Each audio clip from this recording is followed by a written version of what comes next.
விராட் கோலி இல்லை என்றால் இந்திய தேர்வுக் குழுவை எச்சரித்த பாகிஸ்தான் வீரர் என்ன நடந்தது? 2024 T20 உலகக்கோப்பைக்கான இந்திய அணியில் இருந்து விராட் கோலி நீக்கப்படலாம் என்ற தகவல் பரவி வருகிறது.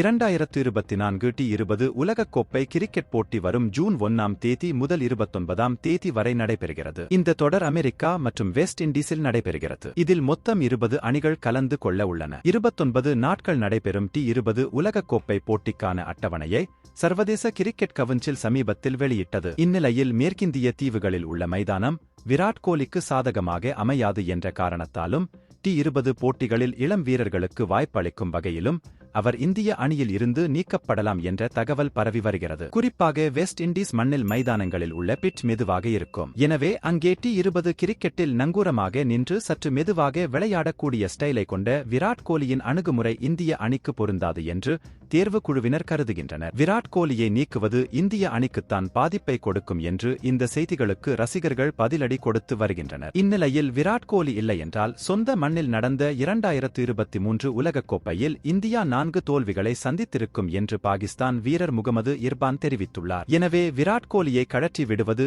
இந்தியாவுக்கு பாதிப்பை கொடுக்கும் என்று தேர்வுக்குழுவை எச்சரிக்கும் அவர் இது குறித்து பேசியது பின்வருமாறு: உங்களால் விராட் கோலி இன்றி அணியை உருவாக்க முடியாது, ஏனெனில் அவர் பெரிய பேட்ஸ்மேன். கடந்த ஒருநாள் உலகக்கோப்பையில் அவர் இந்தியாவுக்காக 3 முதல் 4 வரை போட்டிகளை தனி ஆளாக வென்று கொடுத்தார். ஒருவேளை அந்த போட்டிகளில் விராட் கோலி இறங்கி நிற்காமல் போயிருந்தால் நியூசிலாந்து, ஆஸ்திரேலியா போன்ற அணிகளுக்கு எதிராக லீக் சுற்றில் ஆரம்பத்திலேயே விக்கெட்டுகளை இழந்த இந்தியா தோல்வியை சந்தித்திருக்கும். எனவே சமீப காலங்களில் வெற்றிகளை பெற்றுக் கொடுத்த அவருடைய இடத்தை பற்றி கேள்வி எழுப்புவது நியாயமற்றது. T20 உலகக்கோப்பையில் அவருடைய இடத்தை பற்றி கேள்வி எழுப்பவர்கள் ஸ்ட்ரீட் கிரிக்கெட்டை சேர்ந்தவர்கள் என்று கூறினார். கிரிக்கெட் செய்திகளை உடனுக்குடன் அறிந்து கொள்ள நியூஸ் கிரிக் சேனலை சப்ஸ்கிரைப் செய்து பாருங்கள். நன்றி, வணக்கம்.